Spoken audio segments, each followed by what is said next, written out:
Good evening friends.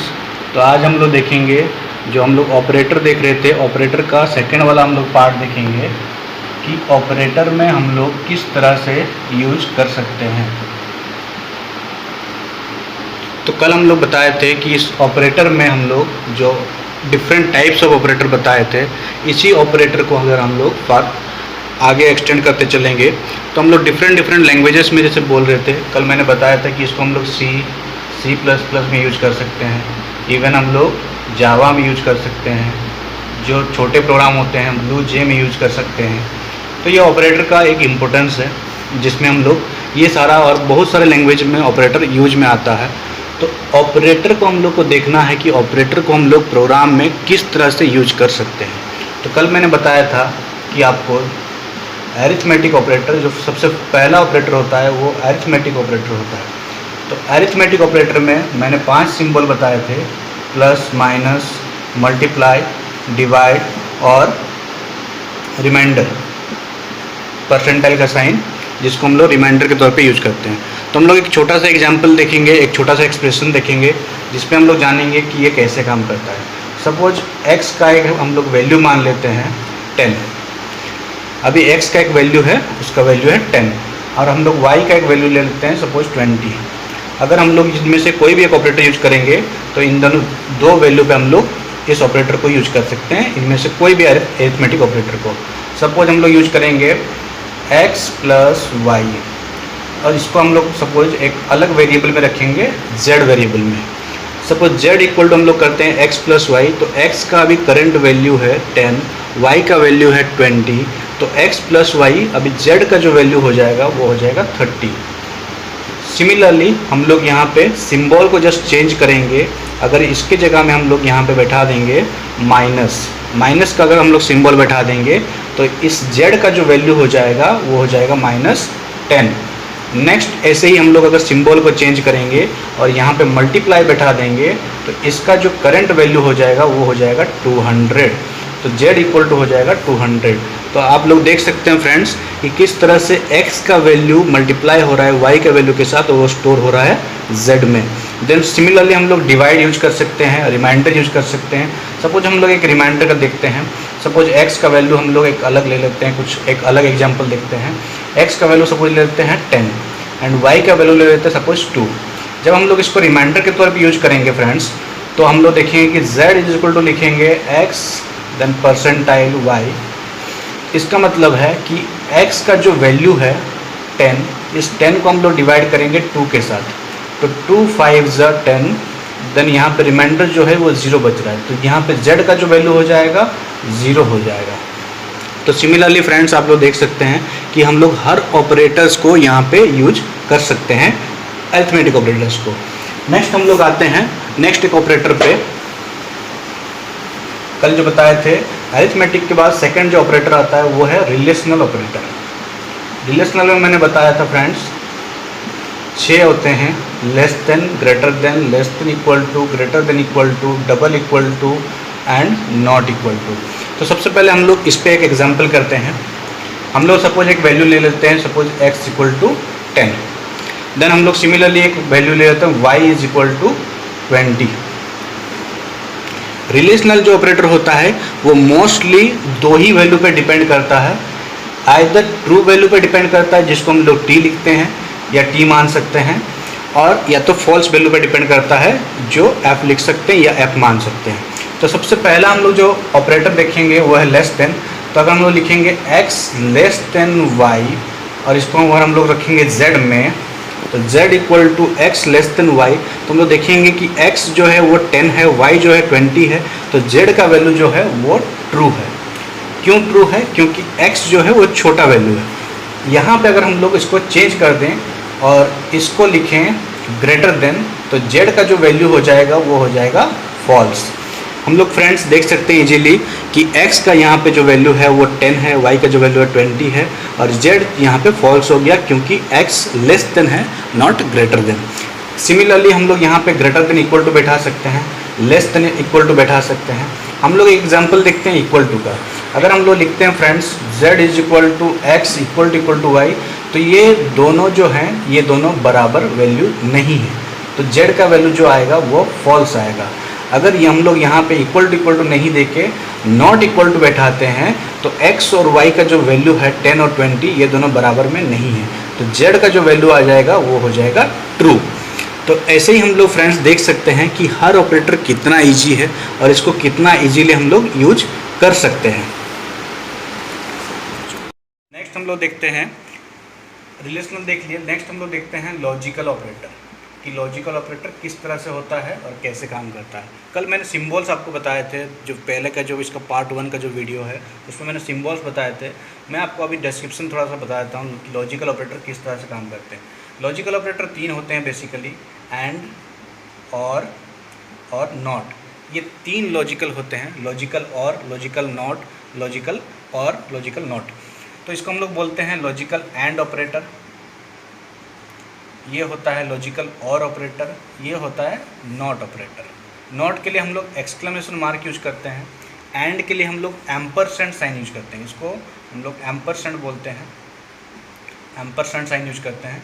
इसको pipe बोलते हैं, पाइप का साइन यूज करते हैं। ये सब कीबोर्ड में मौजूद है, हम लोग इजीली देख सकते हैं इसको, ये सब सिंबल हम लोग मेंटेन करते हैं। तो हम लोग सबसे देखते हैं कि एंड ऑपरेटर किस तरह से काम करता है। तो सपोज हम लोग पहले इसको समझने के लिए थोड़ा सा फ्रेंड्स आप लोग ध्यान दीजिएगा इस पर, और वीडियो को लास्ट तक देखते रहिएगा कि किस तरह से ये वीडियो पे ऑपरेटर चल रहा है, ऑपरेटर किस तरह से प्रोग्रामिंग में हेल्पफुल है।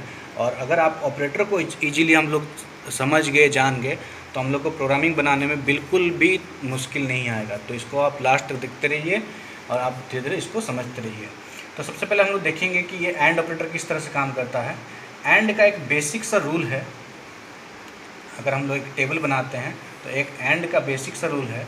अगर हम लोग 2 वेरिएबल पे लेते हैं, सपोज 2 वेरिएबल पे लेते हैं x, y और एक r लेते हैं रिजल्ट पे, सपोज ये x है, ये y है और ये रिजल्ट r है। हम लोग 2 वैल्यू पे सपोज लेते हैं, दिस इज 0 0, यहाँ पे आपको मेंशन कर देते हैं, बता देते हैं 0 इज फॉर फॉल्स और 1 इज फॉर ट्रू। 0 हमेशा फॉल्स के लिए यूज होता है फ्रेंड्स, और 1 जो होता है वो हमेशा ट्रू के लिए यूज होता है। तो 0 0 2 वेरिएबल ले लिए, देन 0 1 जितने पॉसिबल इनपुट्स लेंगे उसके पॉसिबल आउटपुट भी होंगे। तो पॉसिबल इनपुट्स हम पहले ले लेते हैं 0 0 0 1, देन 1 0, देन 1 1। ये 4 पॉसिबल इनपुट्स बन सकते हैं 0 और 1 से। तो पहले 0 0 पे देखेंगे। एंड ऑपरेशन क्या होता है कि अगर 2 फॉल्स वैल्यू हुए तो रिजल्ट भी फॉल्स होता है। अगर एक भी फॉल्स वैल्यू आ गया 2 वेरिएबल में से तो उसका रिजल्ट जो होगा वो भी फॉल्स होगा। तो यहाँ पे 0 और 1 पे देखेंगे, ये भी 0 है, ये भी फॉल्स है। यहाँ भी एक फॉल्स आ गया तो ये भी फॉल्स है। यहाँ पे 2 ट्रू आ गए तो हम लोग का रिजल्ट जो होगा वो ट्रू होगा। ये कौन से केस में है फ्रेंड्स? ये एंड केस में है। अब इसका हम लोग नेक्स्ट केस देखते हैं जो है और केस। और केस को हम लोग देखेंगे इसी में। सपोज हम रिजल्ट को भी इसी में बना देते हैं। पॉसिबल हम लोग 4 इनपुट लिए हैं, 0 0 0 1 1 0 1 1। और ऑपरेटर में क्या है? बहुत ही सिंपल है फ्रेंड्स। और ऑपरेटर में अगर एक भी ट्रू होता है तो हम लोग का जो रिजल्ट होगा वो भी ट्रू होगा। तो हम लोग सपोज देखते हैं, पहले 2 फॉल्स हैं तो हम लोग का रिजल्ट फॉल्स हो गया। यहाँ पे एक ट्रू आ गया तो रिजल्ट ट्रू आ गया। यहाँ पे एक ट्रू है तो रिजल्ट ट्रू है। यहाँ पे 2 ट्रू आ गए तो रिजल्ट भी ट्रू हो गया। ये और केस में है। वैसे ही नॉट केस में होता है। नॉट केस में सिर्फ उल्टा होता है। अगर हम लोग यहाँ पे 0 लिए हैं, फॉल्स वैल्यू लिए हैं, तो उसका रिजल्ट जो होगा वो ट्रू होगा। अगर ट्रू है तो उसका रिजल्ट जो होगा वो फॉल्स होगा। तो हम लोग सपोज ये चार्ट को आप लोग देख लीजिएगा, ये चार्ट को आप लोग एक बार समझ लीजिएगा। बहुत ही ईजी है कि जब एंड केस में 2 फॉल्स हो गए या एक भी फॉल्स हो गया तो रिजल्ट फॉल्स हो जाएगा। जब 2 ट्रू होंगे तभी ट्रू होगा एंड केस में। और का केस में जब एक भी ट्रू हो गया तो ट्रू हो जाएगा, और जब 2 फॉल्स होंगे और का केस में तभी जाकर फॉल्स होगा। Not is for opposite. Not में सिर्फ ऑपोजिट होगा। अगर फॉल्स है तो ट्रू होगा, ट्रू है तो फॉल्स होगा। अभी हम लोग इसका एक एग्जाम्पल करेंगे। जल्दी जल्दी आपको दिखा देते हैं, एक एग्जाम्पल दिखा देते हैं ताकि आपको क्लियर हो जाए। तो सबसे पहले हम लोग देखते हैं, एक वैल्यू लेते हैं, सपोज x = 10 लेते हैं, एंड y = सपोज हम लोग लेते हैं 20, और z एक लेते हैं जिसमें हम लोग वैल्यू को स्टोर करेंगे और देखेंगे। सपोज हम लोग लिखते हैं यहाँ पे x > y, एंड ले लेते हैं x ≠ y। तो हम लोग सबसे पहले ये वाला फर्स्ट वाला एक्सप्रेशन निकालेंगे, उसके बाद ये वाला एक्सप्रेशन निकालेंगे। तो ये एक्सप्रेशन क्या बोलता है कि x ग्रेटर देन y, जो कि है हम लोग का फॉल्स, x ग्रेटर देन नहीं है। दूसरा x not equal to y है, जो है ट्रू, x y के बराबर में नहीं है। False and true, false and true, तो हम लोग का जो रिजल्ट हो गया वो फॉल्स हो गया, तो z का वैल्यू फॉल्स हो गया। तो आप लोग कितना ईजी से फ्रेंड्स देख सकते हैं कि यहाँ एक भी फॉल्स आ गया तो रिजल्ट हम लोग का फॉल्स आ गया। हम लोग इसी पे ही हम लोग चेंज कर देते हैं, और अगर हम लोग यहाँ पे और बैठा देंगे, और का सिंबल दे देंगे यहाँ पे, और हम लोग देखेंगे कि ये फॉल्स है और यहाँ पे ये ट्रू है, एक ट्रू आ गया तो हम लोग का जो जेड का जो वैल्यू होगा वो भी हम लोग का ट्रू आ जाएगा। तो आप लोग कितना ईजी से समझ सकते हैं फ्रेंड्स कि और ऑपरेटर कहाँ कैसे यूज हो रहा है, एंड ऑपरेटर कैसे यूज हो रहा है। अभी हम लोग देखेंगे नॉट ऑपरेटर, देखेंगे यहाँ पे कि नॉट ऑपरेटर कैसे काम करता है। सपोज हम लोग ले लेते हैं x equal to 10 and y equal to 20। हम लोग देख सकते हैं z equal to x not equal to y, that means z क्या है, ट्रू है, x y के बराबर में नहीं है, तो इसीलिए हम लोग यहाँ पे लगाए हैं नॉट इक्वल टू। तो इसको बोलते हैं लॉजिकल एंड। तो ये था फ्रेंड्स लॉजिकल ऑपरेटर। नेक्स्ट हम लोग आते हैं असाइनमेंट ऑपरेटर पे, जो कल मैंने बताया था पहला वाला पार्ट 1 वाला वीडियो में। आप लोग पार्ट 1 वाला वीडियो को भी देखिए और पार्ट 2 वाला वीडियो को भी देखिए। तो पार्ट 1 में जैसे मैंने बताया था एक असाइनमेंट ऑपरेटर होता है। असाइनमेंट ऑपरेटर में एक जो हम लोग सिंगल इक्वल टू का यूज करते हैं, इसको असाइन ऑपरेटर भी बोला जाता है। तो ये असाइन ऑपरेटर क्या करता है, सपोज हम लोग लिखते हैं x is equal to 10, it's not is equal to, it's is equal to, इसको हम लोग असाइन ऑपरेटर बोलते हैं, इज इक्वल टू नहीं बोलते हैं। तो इसमें क्या है, इसमें बहुत ही सिंपल है। इसका मतलब है कि ये जो राइट साइड का जो वैल्यू है ये असाइन किसको किया जाएगा, लेफ्ट साइड के वेरिएबल को। दिस इज कॉल्ड वेरिएबल, जहाँ पे वैल्यू हमेशा वेरी करता है, दिस इज कॉल्ड वैल्यू, और कांस्टेंट वैल्यू। तो यहाँ पे फ्रेंड्स देख सकते हैं आप कि 10 कैसे असाइन हो जा रहा है x पे। हमेशा जो राइट साइड का जो वैल्यू होगा वो असाइन हो जाएगा लेफ्ट साइड के वेरिएबल पे। तो 10 is assign to x, y 50, that means 50 is assign to y। तो आप लोग फ्रेंड्स देख सकते हैं बहुत इजीली कि 10 कैसे x पे असाइन हो गया, 50 पे कैसे y असाइन हो गया। तो ये जो 50 का जो वैल्यू है ये अभी y का करंट वैल्यू है। सपोज हम लोग यहाँ पे चेंज कर देते हैं, y इज इक्वल टू 30 लिखते हैं, तो 30 is assign to y, that means 30 अभी करंट y का वैल्यू है। 50 वहाँ से हट गया, अभी करंट जो y का वैल्यू है वो 30 आ गया। तो ये था हम लोग का फ्रेंड्स असाइनमेंट ऑपरेटर। नेक्स्ट हम लोग आते हैं इंक्रीमेंट और डिक्रीमेंट ऑपरेटर पे।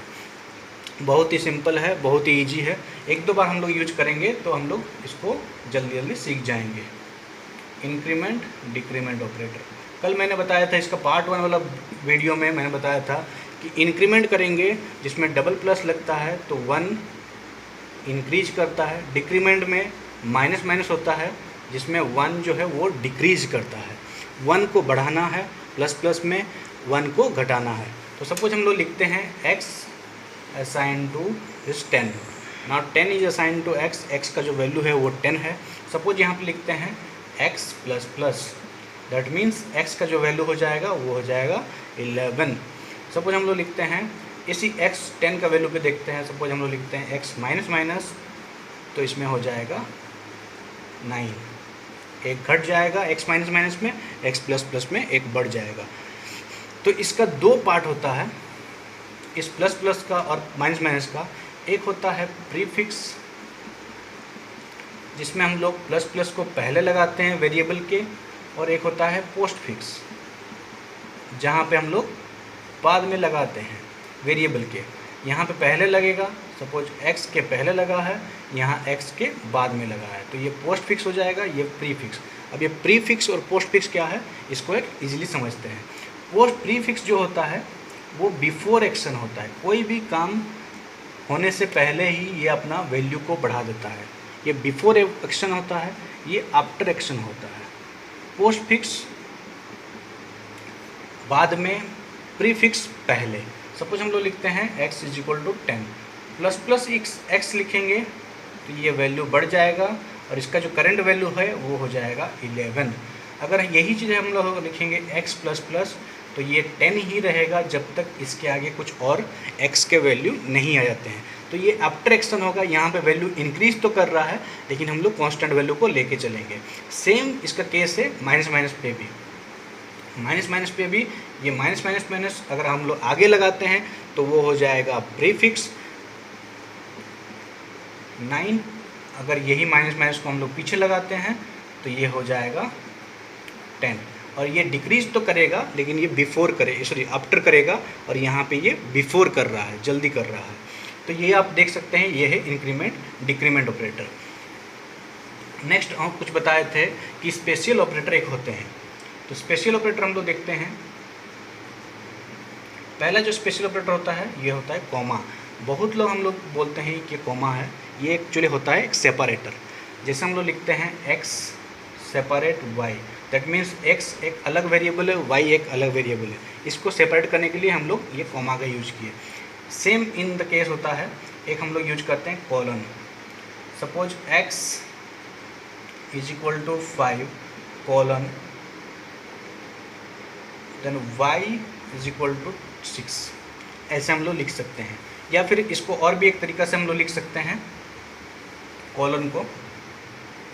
जब हम लोग क्लास यूज करेंगे, जब हम लोग C++ में क्लास पढ़ते हैं तो वहाँ पे इनहेरिट के लिए ये कॉलन का सिंबल यूज किया जाता है। याद रखिएगा फ्रेंड्स, इनहेरिट के लिए, कोई भी चीज़ को इनहेरिट करने के लिए ये कॉलन का सिंबल यूज किया जाता है।